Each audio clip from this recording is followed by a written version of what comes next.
अस्सलाम वालेकुम सदर जी, क्या हाल है? माशाल्लाह हमेशा की तरह खूबसूरत तरीन मॉडल अदाकारी के साथ साथ आप आज तिमी जी की तरफ आई हैं, क्या कहेंगी? पहले तो सबसे पहले अस्सलाम वालेकुम मेरे देखने वालों को, और मेरे नाम से तो सब वाकिफ हैं, सदफ राजपूत।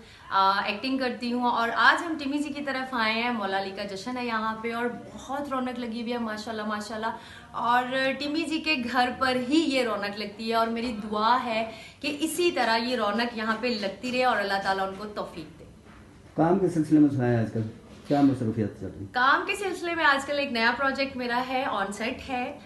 इश्क ना पूछे ज़ात, और बहुत अच्छी स्टोरी है उसकी और इंशाल्लाह आप उसको एक बिग चैनल पे देखेंगे।